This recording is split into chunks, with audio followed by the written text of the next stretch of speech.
নমস্কার বন্ধুরা, the marksman YouTube চ্যানেলে আপনাদের আবার সবাইকে স্বাগত। আজকে আমি এমন একটি অলৌকিক গ্রন্থের ব্যাপারে বলবো যেটি পড়লে ভূতকাল দেখার সাথে সাথে ভবিষ্যৎকালে কি ঘটবে তাও দেখতে পাবেন। এমনকি গ্রন্থটি পড়লে পৃথিবীর সমস্ত পশু পাখি জীবজন্তুদের ভাষাও বোঝা যাবে। অর্থাৎ কেউ যদি গ্রন্থটি কোনো হিংসা, কোনো লোভ, মোহ, অহংকার ছাড়াই পড়ে তাহলে সে দেবতা তুল্য হয়ে যাবে। কিন্তু অপরদিকে কেউ যদি এই গ্রন্থটি পড়তে পড়তে লোভের দিকে অগ্রসর হয় কিংবা অর্ধেক পড়ে ছেড়ে দেয় তাহলে সেই ব্যক্তিটি পাগল হয়ে যাবে।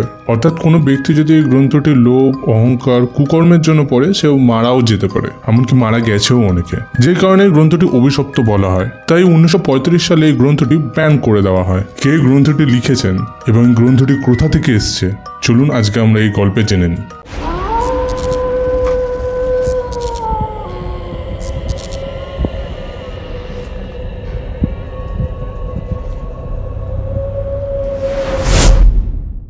এই গ্রন্থটি একটি ইয়ক্ষিণীর লেখা, যেখানে তন্ত্র সাধনা, জাদুর বিষয়ে বলা হয়েছে। এই গ্রন্থটি অভিশপ্ত বলার পেছনে রহস্য অনেকটি বড়। গল্পটি হচ্ছে উত্তরপ্রদেশে একটি ছোট গ্রামে একটি আয়ুর্বেদাচার্য ও তার পত্নী ওনার কন্যাকে নিয়ে বাস করতেন। একদিন আয়ুর্বেদাচার্যের পত্নী রোগে মারা যায়। তারপর তিনি তার কন্যাকে নিয়ে অন্য ছোট গ্রামে চলে যায়। কিছু মাস পর নীলাবন্তীর মধ্যে, অর্থাৎ আয়ুর্বেদাচার্যের মেয়ের নাম ছিল নীলাবন্তী, তো কিছু মাস পর নীলাবন্তীর মধ্যে পরিবর্তন দেখা যায়। যেমন হচ্ছে সে স্বপ্নের মধ্যে প্রেত আত্মাদের সাথে কথা বলতো এবং গাছপালা, পশু পাখি, জীবজন্তুদের সাথেও কথা বলতো। ধীরে ধীরে এটি বাড়তে থাকে, যার ফলে নীলাবন্তী ভূত প্রেতেদের কাছ থেকে অনেক সোনা গয়না সন্ধানও পেত, কিন্তু সে এতে আকৃষ্ট হতো না। তবে নীলাবন্তী যা যা বিদ্যা বা জ্ঞান সেই আত্মাদের কাছ থেকে জানতে পারত তা একটি সূক্ষ্ম ভোজপত্রে লিখে রাখত। এরকম ভাবেই কিছুদিন পর একটি ভালো আত্মা এসে নীলাবন্তীকে বলে যে তুমি কোনো সাধারণ মানুষ নও, বাস্তবে তোমার লোক আছে। মানে লোক বলতে অর্থাৎ বোঝাচ্ছি মানে পরলোক বা ইহলোক যেগুলোকে বলে। তো এক একজনের মানুষের যেমন এই যুগ রয়েছে বা এই লোক রয়েছে পৃথিবী লোক, তেমন বিভিন্ন আত্মাদেরও এক একটা লোক থাকে। তো ইয়ক্ষিণী ছিল অন্য লোক থেকে পৃথিবীতে এসেছিল। তারপর সেই ভালো আত্মাটি তাকে বলে এই পৃথিবীর লোক তোমার জন্য নয়, কিন্তু তুমি এক অভিশাপের কারণে এই লোকে এসে গেছো। তখন নীলাবন্তী অবাক হয়ে বলে যে তাহলে আমি কি করে আমার নিজের লোকে ফিরে যাব। তখন প্রেতাত্মা বলল এখান থেকে 35 কিলোমিটার দূরের একটি গ্রামে একটি বটবৃক্ষ দেখতে পাবে, আর সেই বটবৃক্ষের কাছে তোমার রক্ত ছাড়াও পশু পাখির বলি দিয়ে তন্ত্র সাধনা, ধ্যান এসব করতে হবে।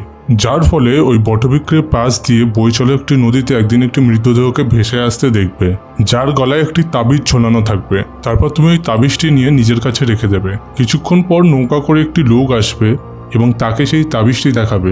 সেই তাবিজটি দেওয়ার জন্য তোমাকে ওই লোকটি তোমার লোকে পৌঁছে দেবে। তারপর নীলাবন্তী তার বাবাকে সব কথা বলে সেই 35 কিলোমিটার দূরে গ্রামে গিয়ে গাছটির সন্ধানের জন্য অগ্রসর হয়। তারপর সেই চলার পথে একটি ব্যবসায়ীর সাথে নীলাবন্তীর দেখা হয় এবং প্রথম দেখাতেই সেই ব্যবসায়ী নীলাবন্তীকে ভালোবেসে ফেলে, যার ফলে ব্যবসায়ী নীলাবন্তীকে বিয়ের প্রস্তাব দিলে নীলাবন্তী রাজিও হয়ে গেছিল। আর নীলাবন্তী বাস্তবে খুব সুন্দরী দেখতে ছিল, কিন্তু নীলাবন্তী একটি শর্ত দিয়েছিল যে আমি সকালবেলা তোমার সাথে থাকবো, তোমার সাথে ঘুরবো ফিরবো, সবকিছু করব, কিন্তু রাত্রিবেলা আমি কোথায় যাব, কি করতে যাব, কোথায় যাব না যাব আমাকে কোনোদিনও জিজ্ঞাসা করবে না। এই শর্তে যদি রাজি থাকো তবেই আমি তোমাকে বিয়ে করব। তো সেই ব্যবসায়ীটি রাজি হয়ে গেছিলেন এবং বিবাহ সম্পূর্ণ হয়েছিল। তো এর ফলে নীলাবন্তী সকালবেলা করে নিজের ঘরে থাকলেও রাত্রিবেলা করে সে বেরিয়ে যেত এবং সেই বটবৃক্ষের কাছে গিয়ে তন্ত্র সাধনা থেকে শুরু করে পশু পাখি বলি দেওয়া সবকিছু করতো। এমনভাবে অনেকদিন কেটে যায়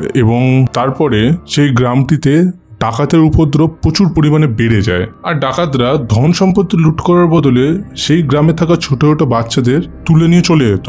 আর গ্রামবাসীরা জানতেও পারতো না কে বা কারা তাদের বাচ্চাকে তুলে নিয়ে চলে যাচ্ছে, কারণ এটি করতো রাতের অন্ধকার এবং চুরির আশ্রয় নিয়ে। একদিন গ্রামবাসীরা সবাই জোট বেঁধে ঠিক করেছিল যে তারা জঙ্গলে গিয়ে তাদের সন্তানদের খোঁজ করবে এবং কারা তুলে নিয়ে যাচ্ছে তার সন্ধান করবেন।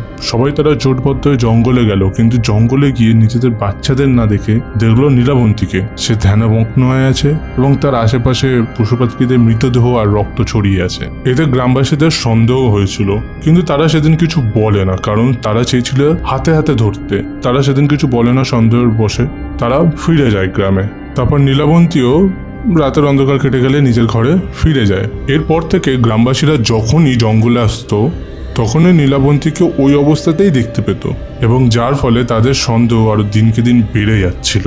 এই তপস্যার ফলে একদিন তার স্বপ্নে একটি আত্মা এসে বলে যে কালকে তোমার তপস্যা পূর্ণ হবে এবং সেই নদী থেকে বয়ে আসবে একটি মৃতদেহ, যার গলায় ঝোলানো থাকবে একটি মাদুলি, এবং সেই মাদুলিটি নিয়ে তুমি নিজের কাছে রাখবে এবং পরবর্তী সময় যে নৌকা নিয়ে আসবে তাকে দেবে, সেই তোমাকে তোমার স্থানে পৌঁছে দেবে। কিন্তু মনে থাকে যেন কোনো ভুল যেন না হয়, কারণ একটিবারই সুযোগ পাবে তুমি তোমার লোকে ফিরে যাওয়া।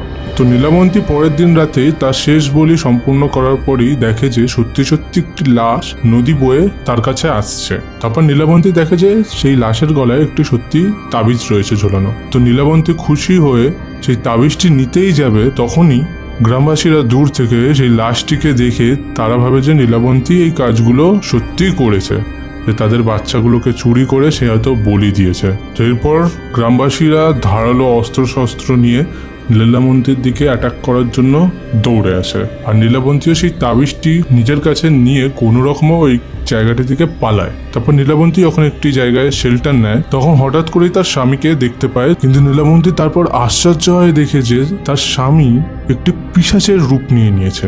আসলে বাস্তবে সেই ব্যবসায়ী ছিল পিশাচ, যে নীলাবন্তীর রূপ দেখে নয় তার শক্তি দেখে তাকে সম্বন্ধের প্রস্তাব দিয়েছিল, যাতে করে সে নীলাবন্তীর লেখা সেই পুস্তকটি নিতে পারে। তো নীলাবন্তী সবই বুঝে গেছিল, যার ফলে সে ওই গ্রন্থটি পিশাচকে দিয়ে দিলেও সেই গ্রন্থের উপর একটি অভিশাপ দিয়ে দেয়। এই গ্রন্থটি যে বা যারা লোভ, মোহ, অহংকার, খারাপ উদ্দেশ্য ছাড়া পড়বে তারা অবশ্যই গ্রন্থ থেকে জ্ঞান লাভ করবে, এবং যেই গ্রন্থটি পুরো পড়বে কিন্তু মনে হিংসা, অহংকার, খারাপ কাজে লাগানোর জন্য পড়বে, তারা মারা যাবে নয় পাগল হয়ে যাবে। অর্থাৎ যে এই গ্রন্থটি শক্তি লাভের জন্য পড়বে সে মারা যাবে অথবা পাগল হয়ে যাবে। এরপর থেকে বিভিন্ন জনের বিভিন্ন রকম মত পাওয়া যায়। কেউ বলে নীলাবন্তী নিজের লোকে চলে গেছিল, আবার কেউ বলে নীলাবন্তী এখনো সেই জঙ্গলের মধ্যেই ঘুরতে থাকে। সেখানে সেই পিশাচটি লোভের কারণে সেই বইটি পড়ায় ভস্ম হয়ে যায়। আর যেহেতু এই পুস্তকটি প্রথমে সূক্ষ্ম ভোজপত্রে লেখা ছিল, তো বাতাসের কারণে প্রতিটা পেজ উড়ে বিভিন্ন জায়গায় পড়ে যায়। পরবর্তী সময় অনেক জ্ঞানীগুণী ব্যক্তিরা সেই পত্রগুলিকে সংগ্রহ করে একত্রে করে পুস্তকটি তৈরি করে। বলা হয় যে যক্ষিণীর অভিশাপের পরে যারাই এই পুস্তকটি পড়েছে তারাই মৃত্যুবরণ করেছে অথবা পাগল হয়ে গেছে। হাতে গোনা এরকম কম লোকই আছে যারা এই গ্রন্থটি পড়ে জ্ঞান অর্জন করেছিলেন। এই পুস্তকটির সাথে স্বামী বিবেকানন্দেরও একটি কথা জড়িয়ে আছে, যে এই পুস্তকটি যখন তার কাছে এসেছিল তখন সে চেয়েছিলেন যে এই গ্রন্থে লেখা কথাগুলি সহজ সরল ভাষায় লিখতে, যাতে করে এই পুস্তকটি পড়ে অনেকে জ্ঞান অর্জন করতে পারে। তো এই পুস্তকটি পড়তে পড়তে এই পুস্তকে লেগে থাকা অভিশাপের কারণেই নাকি তিনি মৃত্যুবরণ করেন। যদিও অনেকের মত যে তার মৃত্যু এই গ্রন্থের কারণে হয়নি, তিনি আগে থেকেই জানতেন তার মৃত্যু কখন হবে। তো বন্ধুরা, আজকে ছিল এই গল্প। কেমন লাগলো আপনারা কমেন্ট সেকশনে জানাবেন। ভালো লাগলে লাইক, শেয়ার, সাবস্ক্রাইব করবেন। আপনাদের সাথে যদি কোনো সত্যি ভূতের ঘটনা ঘটে থাকে তাহলে আমাদের ফেসবুক এবং ইনস্টাগ্রামে গিয়ে লিখে আসবেন, লিঙ্ক ডেসক্রিপশনে দেওয়া আছে। আজকের মতন বিদায়, আবার কাল দেখা হবে।